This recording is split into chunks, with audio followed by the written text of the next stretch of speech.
Hello, welcome to part two. Is it quiche or pie this week, Chris? No, it's jacket potatoes this week. Right, we're on Nothing a as time glamorous limit. as that. We're on a time limit. That's pretty good because we'll probably end up with a 3-year stadium ban if we carry on too long. Good. Because you don't know where Sir George Edward's spies are going to be out these days, do we now? Right, where do we start? Yeah, hi. Where do we start? I'm still saying I got my wallet checked for that reason a couple of weeks ago. Anyway, Why Like didn't you're you that say famous. no? I didn't. They didn't even check me on Tuesday night. I just snuck in because they've been, surprised. And I I'm thought you bad. enjoyed the searches anyway, Sam. Yeah. Yeah, no, he took in my cash and he was like, "Oh, I don't want to lose that time that's true." And I was like, They were "What checking am I to gonna see do? if you had a Steal it?" Tust membership. That's probably what it Oh was. yeah, not that one of them. No, I feel like we've gone a bit off wire already. Anyway, so what are we going to discuss about? Was there any? I had a bad dream. I woke up this morning that our club had put out a really bad statement, which had really shown the cracks between the awfulness and the evilness that are potentially going on behind our football club. A team, let's say a board who haven't been able to speak on anything. They haven't interacted with the fans, but all of a sudden, they know apparently exactly what is being discussed and want to make up a pretty fake comment and shoot themselves in the foot. So now the whole football community, to a wider spectrum, has been now seeing how bad they are. This happy, lovely, how did the move come about? Everything's amazing. World of Torquay United Football Club has come crumbling down by one very bad, awful statement, which has shown exactly what we're up against. So, who wants to start on this one? Well, I watched the whole meeting last night. I didn't go to it, but we were on Zoom, so there were a lot of other people, some who didn't mute themselves and made sneezing noises throughout.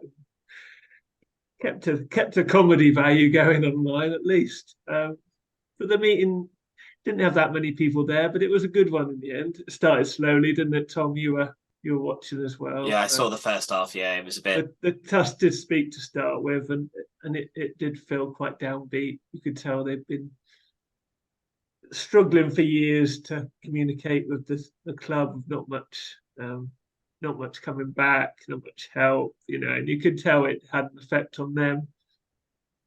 And so for the first 10, 15 minutes, it did feel quite down, but then it did get better as it went on, and people started to make their opinions on what they thought about the owners, and people were standing up having honest views. And yeah, it got a lot better after that. And it was a good way for people to speak together and have their views on what could be done, what solutions, if anything.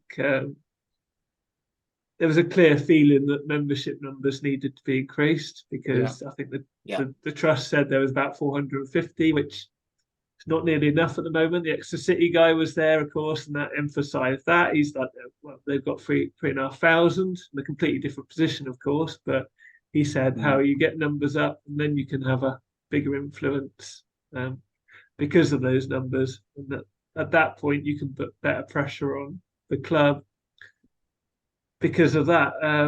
So that was kind of the gist to start with. Then the chairman sort of asked for ideas. What do people think we could do? Any form of protests or any kind of action that people felt was necessary? What kind of things did people have in mind? The main thing from the trust was that it should be peaceful, nothing too aggressive, nothing illegal, anything like that.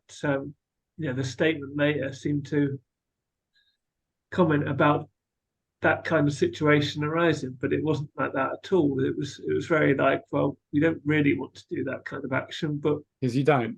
There was just a feeling amongst the meeting and the people on Zoom that something needed to be done. Action was there to be taken. Time to stop trying to make friends with these people who don't want to listen and do something different. Make an impact of some kind, and that's where the protest thing came from for the Tunbridge game. The chairman kind of did a sort of vote kind of thing, asking people for their views, and that was the general consensus, because I don't think people wanted to necessarily boycott a game. They didn't necessarily want to chuck stuff onto the pitch or anything like that. Like Reading did the other week. No, they didn't want to take that kind of action. So the sit-in protest for the Tunbridge game was the end matter, and that was the kind of end of the meeting. It ended up going for a couple of hours, and it did get livelier into the second half when people probably had their second or third pints at the meeting and started to become a bit more vocal and speaking their minds. Where our own Clive Hayward spoke about the matter, and he said, he commented about how the trust had been very nice so far, and that maybe it's time to start rattling some cages and making an impact. And I think people generally agreed with that kind of statement. And so in the end, it was frustrating in some ways that more people weren't there, and only 100 people could get on Zoom. So due to the limits on the Zoom meeting, because quite a few more wanted to get in by the sound of it. Also, Kevin Foster was there. He did a small speech. The Exeter City guy was there. I think the FSA guy was on Zoom, Tom, but he didn't get a chance to speak, which was a shame because I think he was supposed to, but the technicalities it couldn't. Did he run out of time? Perhaps I wasn't quite sure. Maybe. So it was difficult because they struggled to get people's views across from Zoom, where there was more people. They didn't really have time to scan through all the messages that were flying through. They did do their best, Tom, to. Yeah, and I think that needs to be mentioned, that they, thank you to the Trust for arranging the meeting, allowing people on Zoom to be able to watch it. Yeah. I'm sure they would have learnt some lessons from that anyway. I only saw half of it because I had to go and record for another podcast. But it is time for niceties to be dropped in a way and to start looking at potential action, because the club statement, quite frankly, is an absolute disgrace. And I've got it in front of me here. Not going to read the whole thing, but they said they weren't interested, weren't they? It's funny, isn't it? Yeah. First of all, half an hour later, they've penned this statement. 11 p.m. club statement. Yeah, that's definitely pre-planned. But they basically said they're concerned about the planned protest for the game against Tunbridge. The club strongly condemns the instigating of disruptive, antisocial or criminal behaviour, such as pitch invasions and the throwing of missiles, which puts the safety of staff, officials and fellow supporters at risk, and that the club will not tolerate any action taken by groups to threaten or intimidate others. And appropriate action will therefore be taken on all individuals caught participating in such any activities. Well, it made it sound like Nick Broderick was instigating aggressive action, didn't it? It gave that indication. It wasn't like that at all. Disgraceful. That is absolutely disgraceful. And that has kind of got everyone's backs up even more now. What you think of Torquay United? This is what are you doing? This is what happens when that is written by a businessman who's gone, right, what can I... So that bit, he's gone, right, what can... Antisocial, yeah, he's reading it off his little spreadsheet. He knows about football now. And then it's kind of just no common sense. And then he sort of says, it's like this deflection technique that, like the politicians, I'm not just going to say Tory ones, because it is mainly what Tories do right now with like Braverman and all those, but politician technique, that defensive thing that they all have to attend. And it's just what that, and they go, the EFL thing, I'm sure you're going to get to that in a bit, Tom. How out of touch you have to be. How thick do you have to be, to be like, yeah, we're going to do that. Have you seen where we are now? Have you seen our... It's almost like a cut and paste statement, that one, isn't it? Because it's just, they get, right, put the football bit at the end, EFL. Yeah, I'll get no happy because it shows we believe. New stadium. Yeah. It's sometimes I look at things and I think, right, at times under this ownership, I've gone, yeah, they've said the right thing there. It's getting fans happy. They're probably going to do something bad. You think at least look a bit, hold yourself. When someone loses a head and makes themselves look stupid, and you think, right, how have you even? That's what I feel about Torquay's owners. Like, how are you being that tone deaf? Who do you think we are? There's that outside. Who do you think we are? And this is the thing. It's just, we are probably, I've been saying this for years, the successful years under this tenureship masked that, but it was always because of, those people, if you look what they've done to Bristol Rovers, Hereford's, Speedway teams, they have made a living on taking away people's pleasure and ruining it by, how many Speedway teams do they put down? 5 or 6. One's put Bristol Rovers Hereford out of business. This is people's entertainment. This is our football club. This is, I just don't want to go there. I hate going there because it's horrible to see it. We've known this is going to be happening for years. You are ruining our football club. You you do that for business, you know, Yeah. and then you sit there and don't expect any flack. Yeah, but they had three choices, didn't they? They took the third choice. The first choice, they go to the meeting, they get some goodwill by talking to supporters, taking a bit of criticism, you know, listen to people.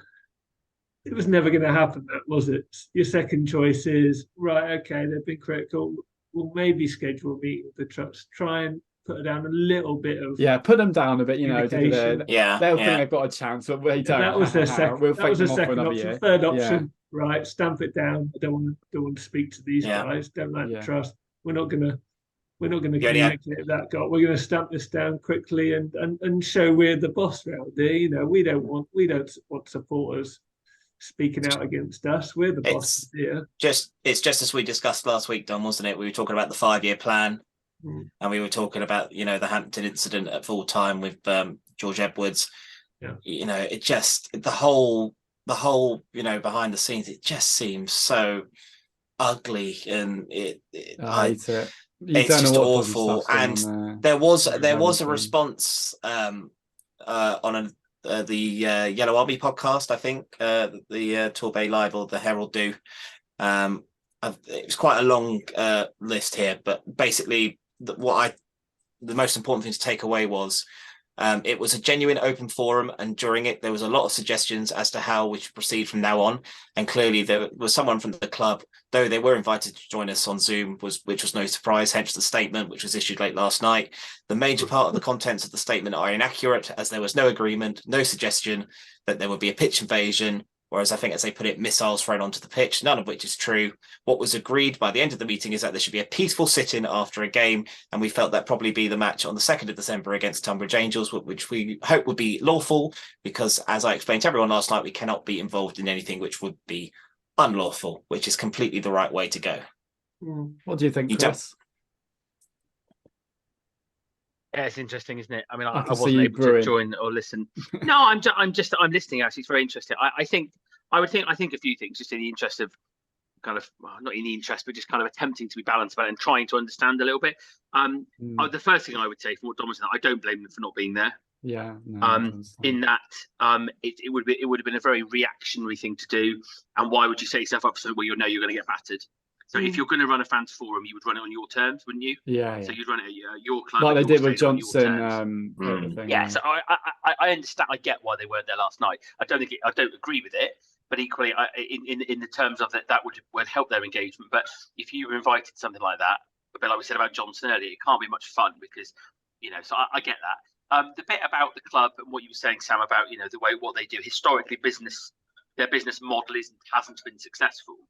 I tried to keep in mind this idea that we would have, without them buying the club, we wouldn't have a club now, which then just leads me to more. Yeah, but they did jump in, Chris, didn't they? Because it was an opportune moment. They got absolutely. Sure. Understand your feelings. They saw us as the easy. It's going to go one way anyway. It's like, I'll just get over and done with then, so we could have been a Phoenix club for longer. But the question I would still ask in thinking that, not necessarily having that opinion, the question I still don't get is why. Why? Yeah. What do they gain from it? Because they don't own the stadium. Because the money they've spent. Look at the money that they've lost. But it's not their money. Why are they doing it? It's putting £6 million. Yeah. Why? I don't know. I don't understand finance as well, so I'm going to completely not back my own comment. But it's not their money, surely. It's not. It's loaned to Riviera. It's got to be someone's money. Yeah, but people don't put their own money in. Company. Yeah, but there's the holdings company, isn't there? Who are the danger, because if they say, actually, no, we've had enough, thanks, we'll have our money back. That's the danger, because the equity's in that company, isn't it? But I just don't get why. Why are they doing all this? Yeah. They won't speak to us, Chris, although they won't tell us. That's the trouble. There's no one. That's the problem. Yeah. They don't want to speak to us. They don't. They don't. They're paranoid because we've got them on the run a little bit here. When someone is so, just George Edwards, from my experience, when I've seen people interact with him, when he's so defensive, and so like, I'm never like from day one. I was like, you're hiding something. If you believe in yourself as owners, you speak. It's because you've got a confidence of what you're doing. You don't hide behind a computer screen and listen in. Yeah. But that statement was just absolutely incredible. I mean, I wasn't there. I wasn't listening to it, so I don't know the content of the conversations. But from what Dom said and what a few people said who were there, and that just it's staggering. Everyone and again, to go back to the Johnson interview the other week that attacked the fans again, I was thinking again this morning, someone's authorised that statement. Someone thought is Johnson. I saw a tweet. Right, is Johnson actually now? It sounds stupid because he probably, but is Johnson actually part of them now? You know what I mean? You know, say it is this way where there's. He says he's happy with the backroom team. He's happy with his employer at the end of the day, isn't he? But if Johnson had come out like Nicholson did and went, "Oh, these owners are idiots," or whatever, or these owners, not to Nicholson like that, but and then left and went, "Oh God, let's get out." All the Torquay fans would forget everything. It does feel like he's very close to them now, doesn't he? He does feel like he's part of that gang. It feels like he's part of that sort of tight-knit, very defensive group. Yeah. And I know of a Torquay fan last season who went up to George Edwards and said, look, he's not good enough. He feels like he's not trying almost. And then George Edwards got very defensive and very... And it's always like tight-knit thing about it. Who are the people we can look at our club and go, I trust you. You've got our best interest in hand. Yeah. That is the trouble. I'm not looking at anyone at the moment. Don Mee doesn't have any sway at all, does he? He's just a supporter. He's a rabbit caught in the headlights. Yeah. Well, I feel like a lot of people who work at Torquay United probably feel like that right now. You think, man, working for your dream football club, and then you're every day you wake up, you go into work, and then you just anything you see on social media, it's like criticism against the club. You know, it must be quite tough. But what it does, antagonising the fans after Gary Johnson's already done it, you've got to try and keep people on side, be good to them, treat us well, because the results aren't good. You haven't got any goodwill to fall back on here. They are so fortunate that we are such an accepting fan base, a loyal fan base. What was the comment? Oh, you're happy about it at the start of the season when talking about the squad. As he said to a fan, like, just the mentality of these people. That's like talking to a mate about something, silly remark. They're just online, tone deaf. Tone deaf. Yeah. And I'm afraid it just sums up where our football club's going. And I've been saying, we've been saying it for a while, haven't we? Now more than football, isn't it? Yeah. That club statement has crossed the line. It showed everything, that statement. It's made a lot easier for the TUS. It does. It's made a lot easier for the TUS. But if they're scared of 450 odd members, imagine how scared they'd be if we had 2,000-3,000. We need to get that up to 1,000. We need to get that members up to 1,000. I want people to join up. 2 things you need to do. The really important thing is to sign to the TUS. The slightly nowhere near, but slightly important thing is to subscribe to Torquay Talk. But then also subscribe to the TUS and tell your family members about it. Because if the TUS can get to 1,000 members and we get 500 subscribers by the end of the year, then it's going to be a good 2024. There's your target.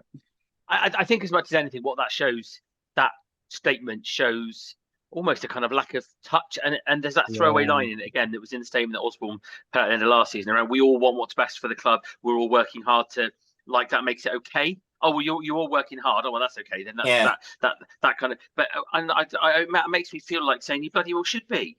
Yeah, we're all slapping each other's backs. Everybody's happy with each other at Torquay, and there's no problems. Everybody's happy with each other. They all go, oh well, nothing's good coming out of it, though, is it?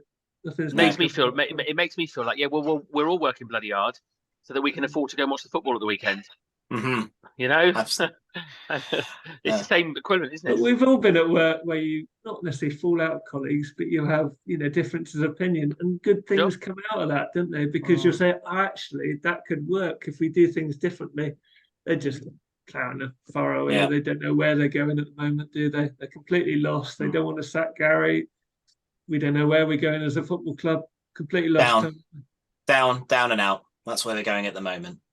But it has generated a lot of reaction from those. It's given me something to talk about, isn't it? Like, because I can't keep saying the same things about the football every week. Like, I'm past that now. But I feel like this is the start of the slippery slope now, where the cracks have shown during it's us. It's us v them. It's us v them now. Definitely us v them now. I've got we did post on Facebook and Twitter for some responses to the club statement. I know Chris has got his jacket potato in the oven and he's starving, so we'll try and get through these as quick as we can for you, Chris. So on Facebook we've got Ross Warner who says, rumour has it someone is employed to go through social media for protests and banners, etc. Someone was watching or was there last night because it was very quick. Good evening. spy, That's whatever what you the want to be trust called. did say last night, that George Edwards has people who look online and are checking through social media. So every club would, though, wouldn't what's they? going on and what's happening. Yeah. Leicester City did at one point. It's that paranoia, Chris, isn't it? They're looking for people, things. If I was the owner of Torquay, I'd want to know what people were thinking. But there are better ways to do it than troll social media. You can ask them. But I think they've telephoned people in the past, having words with people as well. I can't say who, but that's what's happened. They want to control. They want to control things. Propaganda. It's propaganda. Yeah. It's our narrative here, not yours. Yeah. But it can't happen at our club. We've got too many supporters. We've got a big fan base, a passionate fan base. There you go. Yeah. Sorry, Tom. That's all right. Harry Locke says, I'm utterly ashamed. I've mentioned on a few social media channels, but a few weeks back, I made a complaint about a group of lads making racist and homophobic comments towards several Maidstone players. It was in front of a steward who did nothing the entire game. They made a complaint and were told they would be contacted to make further comments regarding the report, but nothing has happened and they were never contacted. We're being told by the same club that it's allowed to happen, that legal protest will get us banned from the club. It's utterly shameful. And I won't be going to another game until Clark Osborne sells the club. Very good. That's shocking. What you just said. There was a reply by Simon Lathy. He says that's disgusting. The reaction to the trust meeting couldn't have been quicker. Despicable from Torquay United Football Club. As a season ticket holder, but I won't be spending another penny on anything to do with Torquay until this change. James Bailey, another quite lengthy one, says for the club to issue a statement so quickly tells you it's either someone was on the Zoom or at the meeting. Firstly, the person responsible needs to get facts correct before issuing such a statement. Yes, someone mentioned that Reading they've been throwing things onto the pitch, but that was quickly quashed by the Tust, who said they wouldn't do anything illegal. But what upsets me most is heard all the complaints, and one of two things must have happened. One, that important feedback, club chooses not to address any concerns, or that the informant only reports people who are planning a protest due to wanting to know why we are going backwards, and nothing we can see is being done to arrest this, and nothing is being told to us. The club had a great opportunity last night to let supporters know what the intentions are, and chose not to attend, at least officially, and also to attempt to stamp out those who merely want answers. The protest is never about removing Osborne, it's just wanting questions about turning things around, future plans, what happens if we don't get promotion this year answered. The fact they chose not to address these serious questions means to me the truth is that they feel the need to hide from us, and that from their speculation grows. All we want is clarity. Rant over. Well done, James. That's a very good comment, mate. It's a very good comment. Yeah, well done, James. Yep. And then Twitter, there are quite a few responses on Twitter as well, or X, whatever they want to call themselves now. Alan Wills, he says he's genuinely gobsmacked, even after the apparent attitude towards fans at Hampton. This is not the way to run a football club, and it would not have got to this stage under any previous ownership without at least some dialogue, even in the dark days of Chris Roberts. And we thought that was bad times. He was just a shark, wasn't he? We didn't get any dialogue much from him, apart from, what was it, finding players for diving and three strikes and you're out. Yeah, moving the stadium, wasn't it? And then he disappeared. Rachel says Osborne statements, Ashton Gate will be back stronger. We're relegated just over 2 years later. Relegation statement, plan to pursue new ground development, plus Johnson confirming he's staying, whether we like it or not. Now, this is oppressive, crass, belligerent and anti-fans. Clive says, I tweeted last night, having participated in the forum, that there was no directive from Nick Brodwick, as has now been accurately reported by the Torquay Herald. There was a big vote in favour of a peaceful sit-in. Torquay must stop threatening its loyal and long-suffering customers. We've got George, who says, honestly embarrassing. Am I shocked? No. The board have never shown any interest or care for the football club. They've kept it all under wraps. It's all unravelling, and I fear for the next few months, let alone the future of the club. They'll never get rid of Johnson. He's one of them. He's helped keep it all quiet, been a yes man. Their fear getting rid of Johnson will risk another manager exposing everything. The day Gary goes is the day that Clark goes, in his opinion. TU Flet at Sea says, I generally don't think I can find the words to explain my feelings on how the fans being treated. Contempt, disgust, and even if I could, the board wouldn't care. We all need to stand or sit together and show Edwards and Osborne that this is our club, not theirs. Leon Harper says the worst possible thing they could have said. The CEO of the club told fans recently that they were not interested in the fans forum, yet they clearly had someone in there, seeing as the statement was not long after the forum ended. Disgraceful. We've got Aaron, who says, I think this is the CEO trying to navigate a position for himself where he can blame fans' unrest for not getting out of the league this season. He clearly has no interest in meeting with Tust. I fear nothing will change because the owner seems to have no interest at all. Paul Hepworth says, shown absolutely no interest in fan engagement for months. Currently the lowest ranked professional run football club in the country. Manager gone on record numerous times to slate supporters. Missed several opportunities to put out statements in recent months to address the dramatic footballing decline. The only word from anyone at the club since relegation to regional football is to rush out a statement threatening supporters not to partake in legal and a peaceful protest. This is a very rotten and toxic football club right now. At Superfreak81 says, thoughts, how much of Gaming International's genuine plans are known about by the local media from day one? Why has local media not carried out any proper investigative journalism? Plans for the new TUFC can start now as administration liquidation surely now very close. Bob Bamba says, I think only thing that has really surprised me other than the declaration of war on the fan base was the repetition of the club's rightful place is back in the EFL. In 2023, it feels like a stretch. Whoever the owners are have been non-league for most of the past 2 decades. Simon Lamb says, if that is the first communication with fans for a while, then the owner is really out of touch. Reminds me very much of some of the statements the previous Oldham manager owner used to put out, as well as 3-year bans for players who disagreed with him. Scott says, before the club statement, I thought our ownership was just distant and incompetent. Now it's clear they genuinely resent the fans and can't handle any criticism.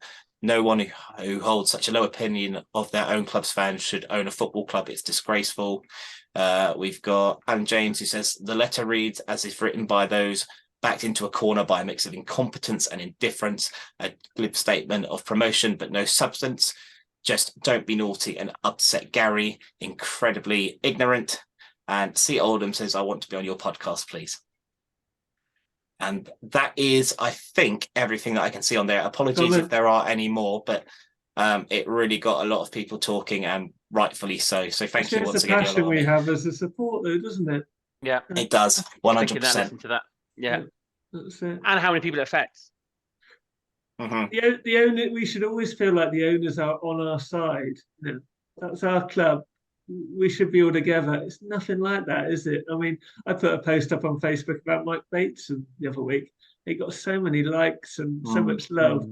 I mean, he was far from perfect as an owner, but he wanted what's best for the club. And he pushed for supporters to come to the club, and tried. Everyone hated him at the time, though, didn't they?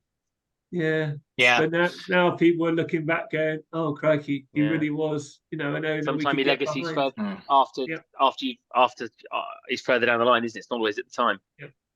But he had passion for the club, and he was desperate to get people through the turnstiles, and he'd do anything to do that. So, kept us in the league, didn't he? Under his stewardship as well. Yeah, absolutely. But we're going to win on Saturdays. The good news, aren't we? Are we? Are we? What's your prediction for They've got Saturday? Ryan Seeger, haven't they? I can't. Haven't who have won one game all season. I can't contemplate we're not going to go there and win, in the sense of logic, kind of life-wise, not football and watching matches and the league table. I just can't think we're not going to go there and win. I just can't think we're going to go there and not win. 2-1 we'll win, I think, but it's going to be. It won't be glorious. Oh, you get so nervy when the predictions come out, don't you? Fumbling like Gary Johnson. Because there's a large. If we were playing most other teams, I wouldn't be able to see us winning. But the fact that their record is so poor and they're conceding, even on 4G, even on 4G. Yeah, on a beach, we should be able to beat sides like this, shouldn't we? But that doesn't mean we will. 1-1. Dom? Come on, Tommy, you're going, so you're going to want to win. Well, I've never been more confident of a 2-1 Havant win. Yeah. Because that is just what we would do. I think back to Chorley away. I think back to the last time we played Havant in the FA Cup.